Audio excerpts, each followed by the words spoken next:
Being able to track and use data inside of your coaching businesses is hands down the easiest way to add thousands of additional dollars to your revenue every single month. So if you're currently not analyzing every metric inside of your offer and sales process, this video is for you. Because in this video, I'm breaking down the exact sales metrics I'm tracking on a day in and day out basis, walking you through the sales dashboard which I built that turns all of this information into easy to read, digestible data that you can make educated business decisions based off of, and showing you exactly how you can replicate this for your own coaching businesses and offers. But first, and most importantly, you need to understand exactly why we're tracking data, what you can do with it, and why, if you're not, you're pouring thousands of dollars down the drain every single month. So the first main benefit is being able to leverage your time and focus it into the most important areas of your business, because you might spend all of your time focusing on these systems or focusing on fixing this, but in reality, that's not actually moving the needle, and you might have a massive area somewhere else in the business, which in reality, if you spent your time there,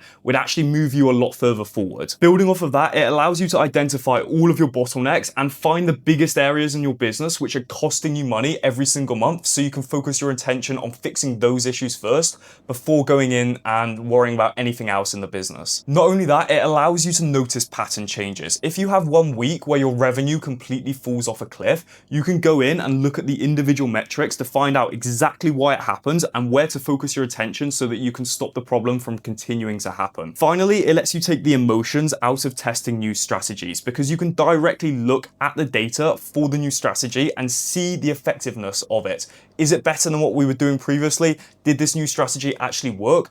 And what are my decisions going to be based on looking at the data? Am I going to keep using this strategy? Am I going to try something else? Am I going to revert back to what I was previously doing? And it allows you to make educated decisions inside of your business based on what the data is actually saying. But let's not waste any more time and dive into the actual sales dashboard itself. So this is the live sales dashboard from another one of my offers that I've just implemented in the last week. And I'm firstly going to be running you through the exact metrics I'm tracking. Then I'm going to be showing you how I use this data, and finally how you can replicate a dashboard like this for your own coaching offers. So starting out, we have our first master overview. You can change the time frames on all of this, the last week, 2 weeks, 4 weeks, year. I've only been running this dashboard for the last week, so I'm just going to keep it on the last week because the metrics don't really change too much. So for the last week, this is the data that we've been collecting inside of one of my live offers. So we have the master overview, which is obviously collecting the sort of total data for the entire business, total revenue, total cash collected, our overall close rates, how many calls we've taken, show rates, and all this kind of jazz, like the main metrics of the entire business. These are important for you to sort of have the main overview, but you can't really make educated decisions based off of just these numbers alone. They definitely give you direction, but you need to dig a lot deeper in order to be able to get the specific data you need in order to start making educated decisions. So looking at this offer right now, just at the master overview, 30K in revenue in the last week, 20K cash collected, closing at around a 31%, 32% close rate, 28 calls scheduled, and about just under an 80% show rate. Yeah, like I said, our close rate's at 30%.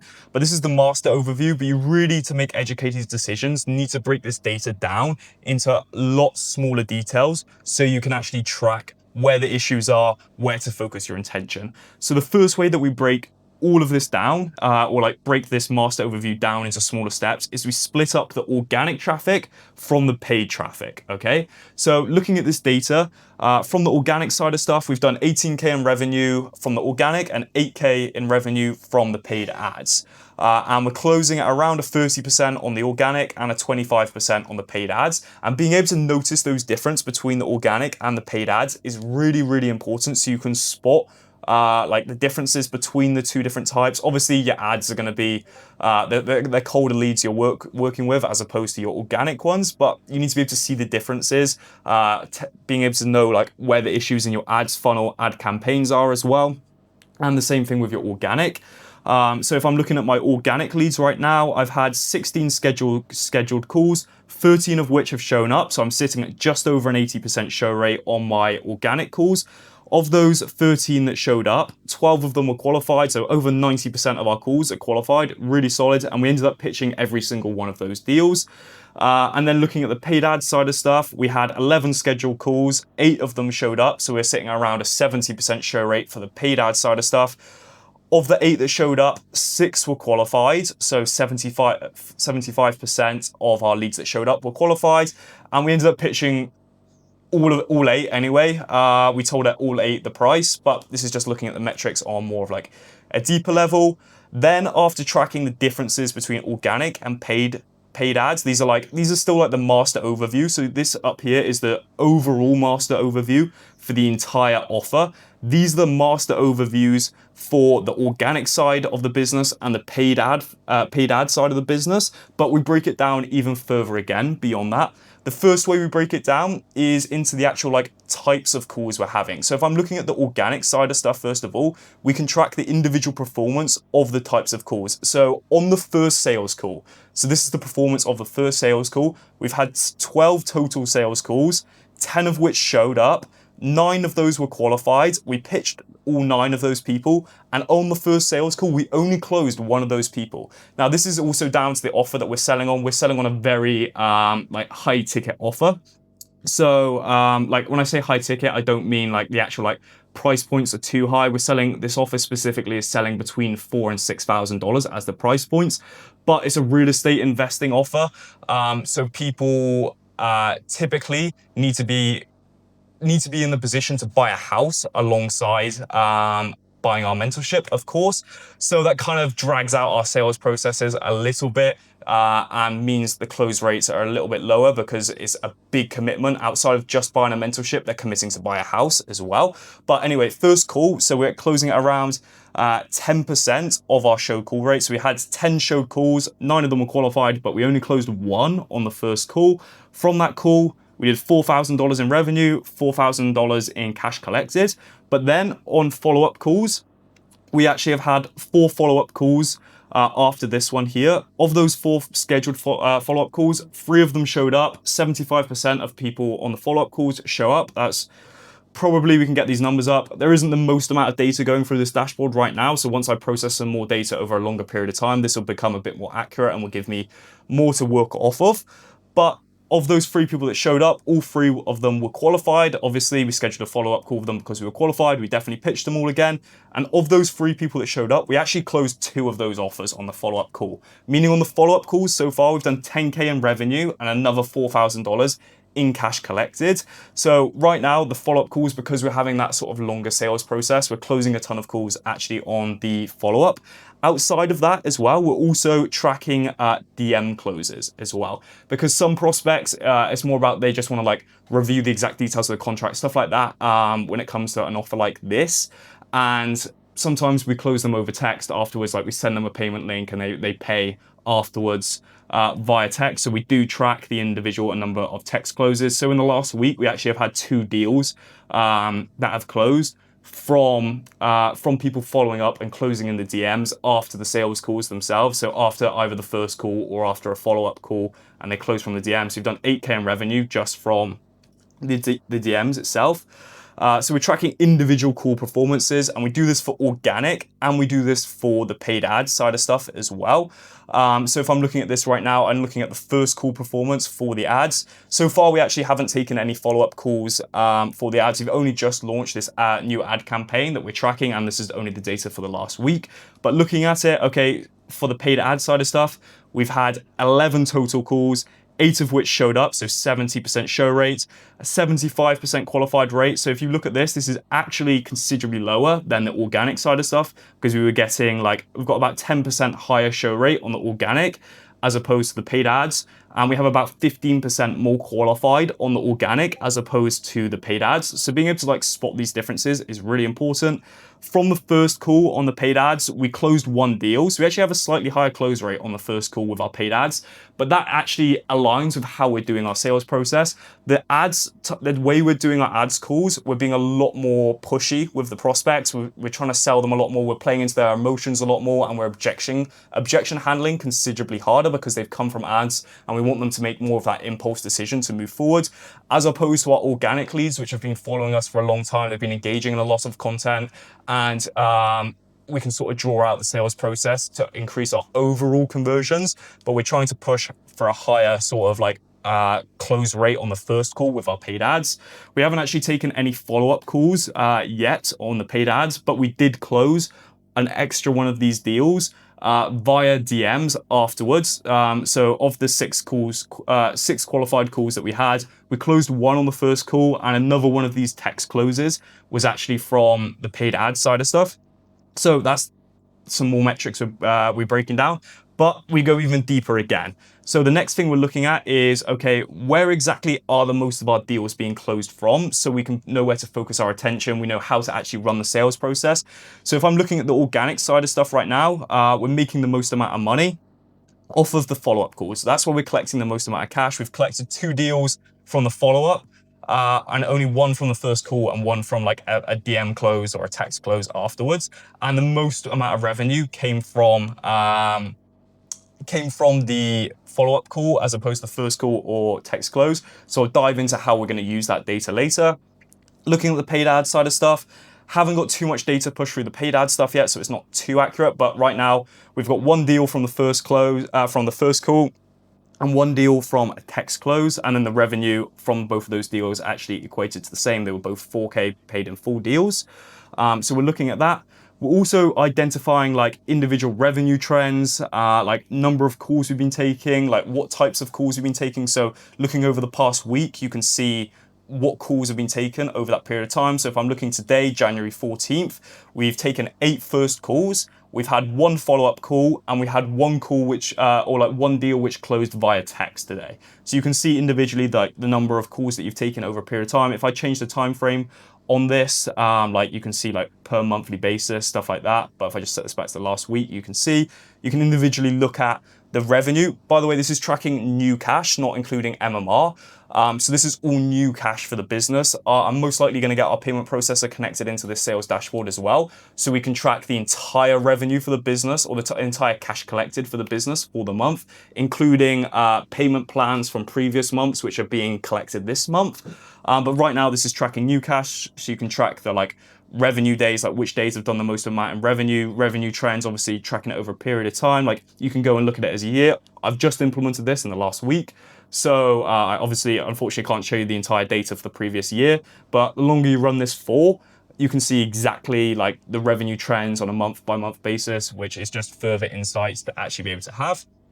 But once again, we break it down even further, looking at our organic actual entire funnel and objections now. So this is just a really easy way to read your funnel and look at your conversion rate. So if I'm looking at organic so far, we've had 16 scheduled organic calls. Of those 16, 13 showed up, so about an 80% show rate. Of the people that showed up, 12 of them were actually qualified, so that's a really good rate. So we've got a 92% qualified rate, 100% pitched rate, so we pitched every single one of these prospects on the call. And then of those 12 that we pitched, we've closed 4 overall. So we have a 33% or a 1/3 overall close rate right now. But this is a really interesting metric to look at now, and this is the common objections, because this is showing us exactly why the prospects didn't close on their sales calls. So if I'm looking at this right now, by far, our biggest objection is timing right now. So I'm going to dive into how I'm going to use this data afterwards. But looking at this, the biggest objection we have is timing. We also have some other big ones, money, like the average money objection, obviously. Needs partner approval has come up. So somebody needs to go talk to their wife, they need to go talk to a business partner, something like that. We've got, they need to think about it. This one annoys me a lot when this one comes up.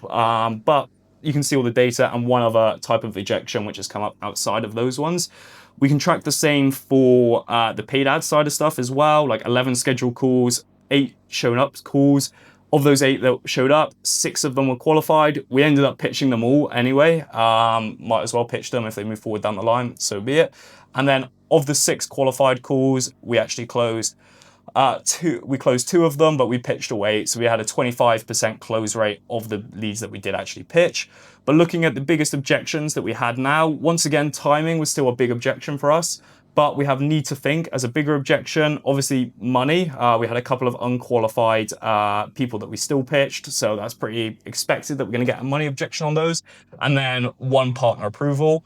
So you can look at like the individual metrics for what your most common objections are and how you can work to fix them.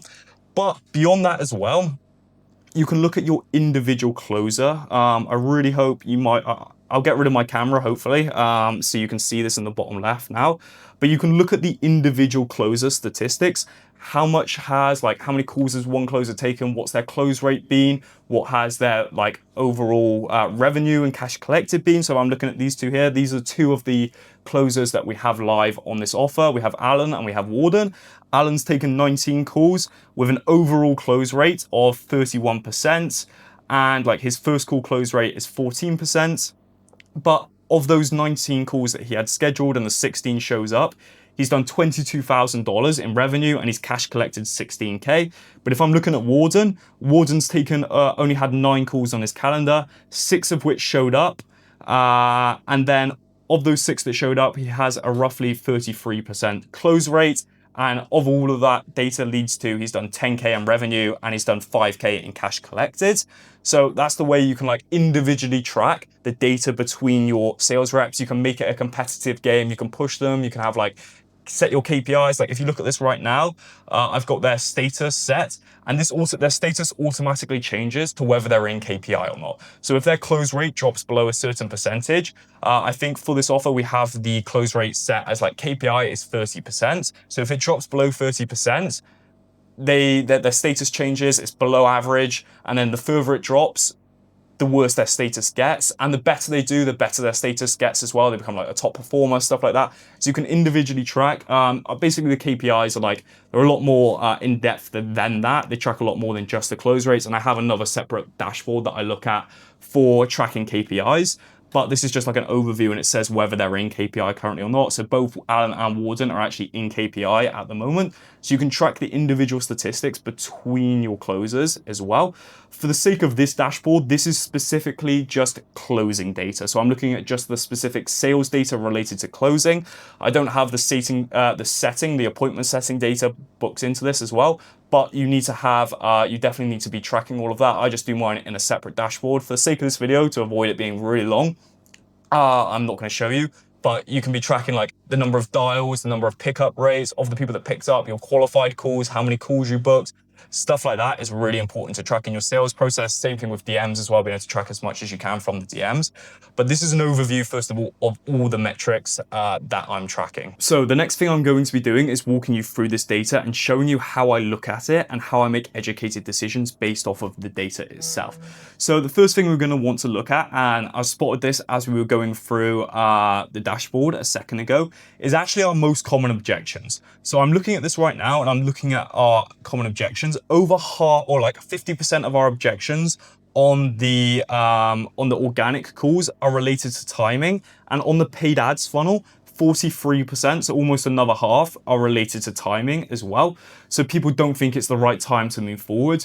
So I'm looking at that data right now and I'm like, wow, that's our biggest objection by a complete mile. How can I work to fix that?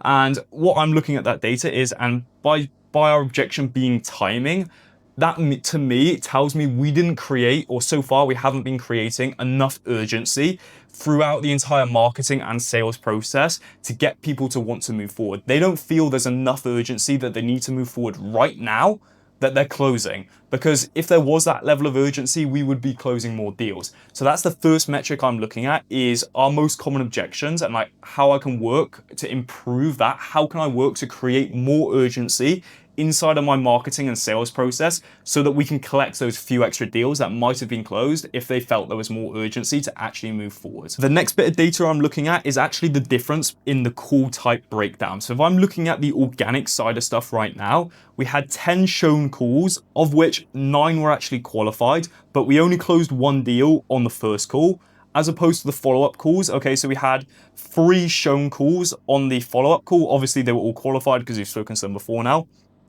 But we closed 2 deals on the actual follow-up call. So this means if we're able to schedule follow-up calls with the prospects, there is a highly likely chance that we will close them on the follow-up call. So of 4 total follow-up calls that we had scheduled, 3 of them showed and we closed 2. So of the scheduled calls, we closed overall 50% of them and 66% of the actual shown sales calls. So if we can get them to show up to a follow-up call, there is a highly likely chance that we're going to be able to convert them.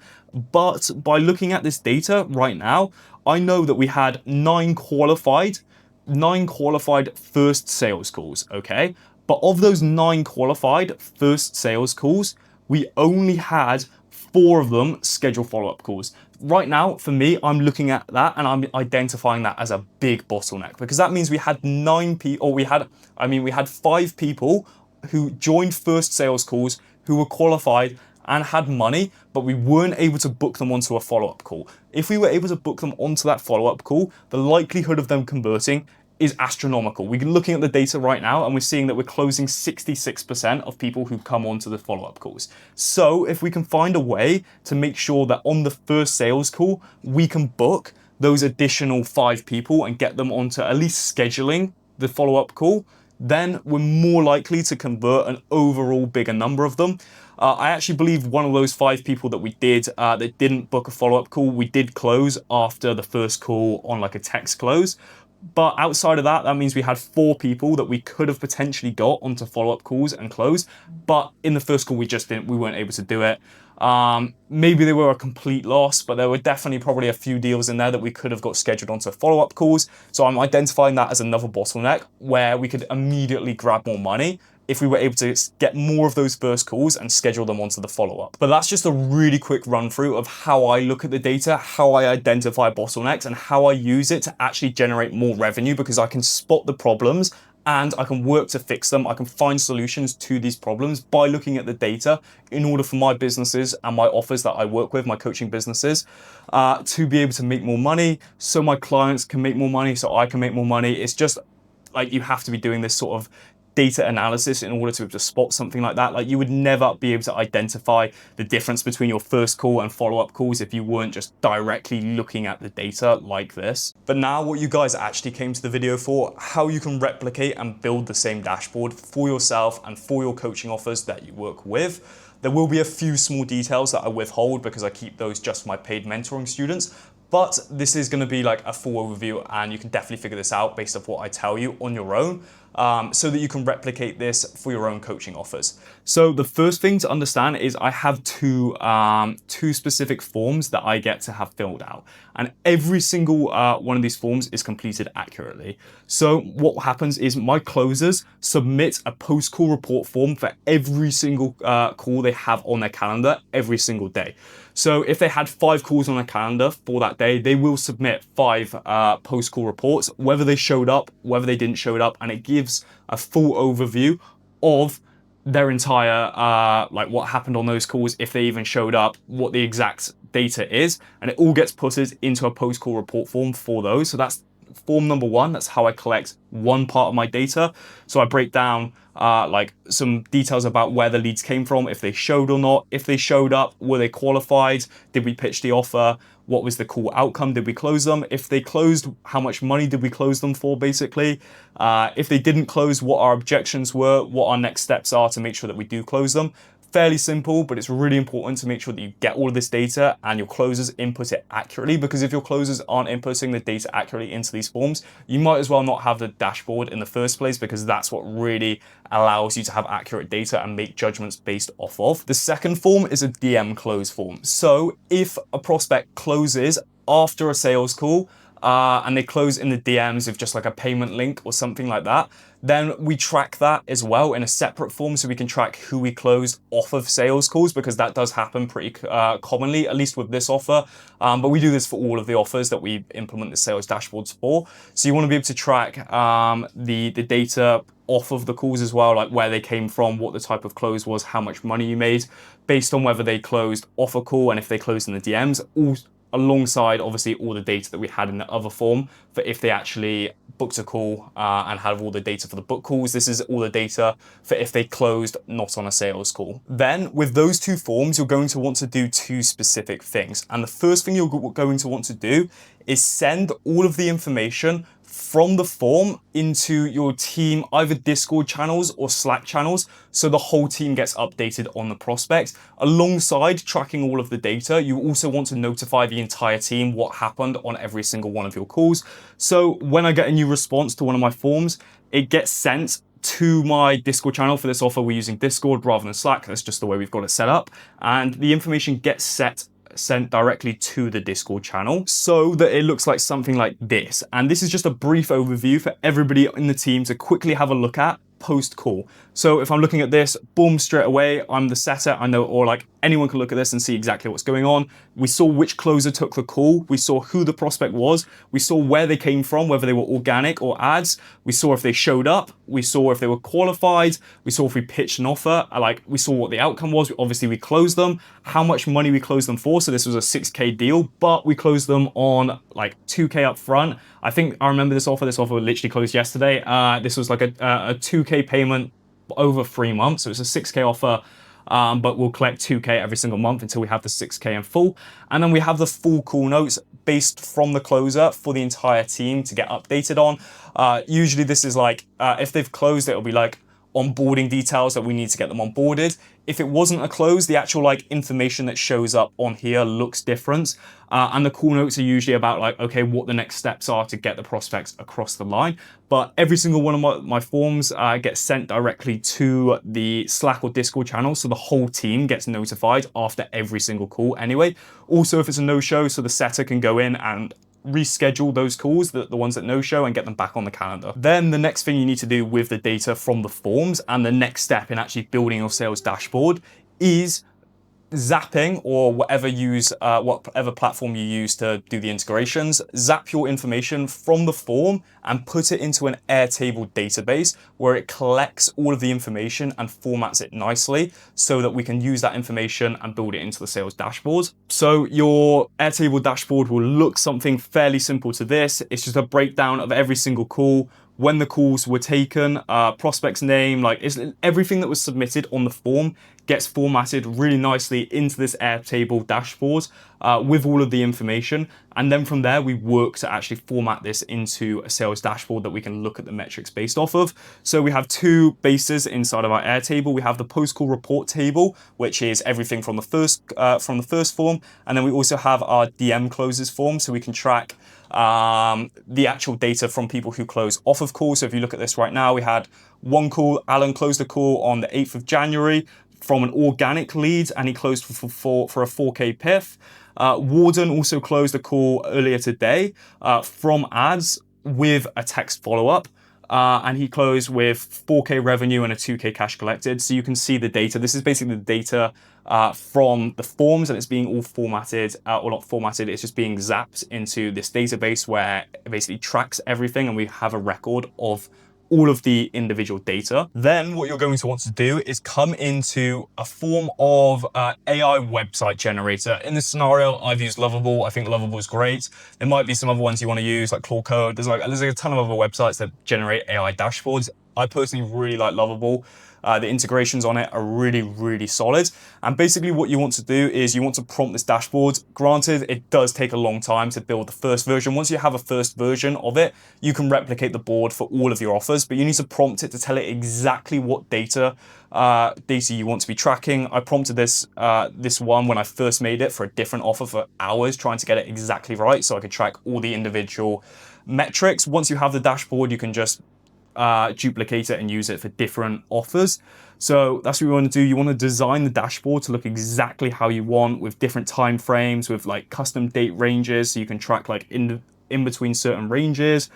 So it shows all the data that you're actually looking for. Earlier in this video, I went through and I broke down exactly the exact metrics you're going to want to track, or at least the metrics that I'm personally tracking. There might be more you want to be tracked, there might be different ones you want to track, but you want to design this dashboard to exactly what you need for your specific offer.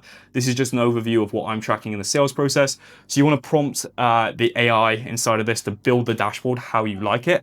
Then from there, you need to get your Airtable API key. So you need an API key which allows Lovable, or whichever AI platform you choose to use, to access the data inside of the Airtable form and extract all of that data and basically format it into the dashboard.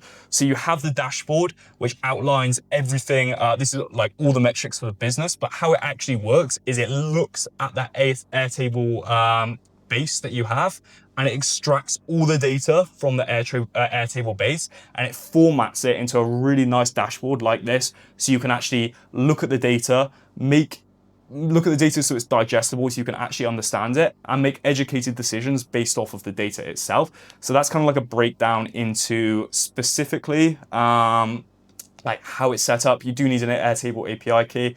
It probably will take you a long time to build the first board. If you're one of my paid students, I'll walk you through exactly like how to set this up step by step, the exact questions to be asking on your forms, the like entire like workflow. In fact, you can just duplicate my board and get this for completely free, this entire dashboard. But I walk them through setting all this up. If you're doing this by yourself, it's going to be a little bit of time. You're definitely going to spend quite a while trying to build this out. But you want to get it perfect. Being able to track every single one of these metrics is super, super important so that you can see all the exact data so you can make those educated decisions by actually looking straight at the data and adjusting your systems based on what it's saying and how you can actually make the most money possible. So that's the full breakdown into exactly how I track data for my businesses that I work with and how you can replicate it for yourself and why, if you actually apply this, you'll make thousands of additional extra dollars every single month. If you want to work with me directly to scale your coaching business, if you're a creator, or if you want to work with me directly to learn how to scale someone else's business and do what I do as a growth operator, then check the links in the description to be able to apply to work with me directly. Either way, I hope you got a ton of value from this video and got a ton more value to keep dropping over the next coming ones as well. But I appreciate it. Catch you in the next video.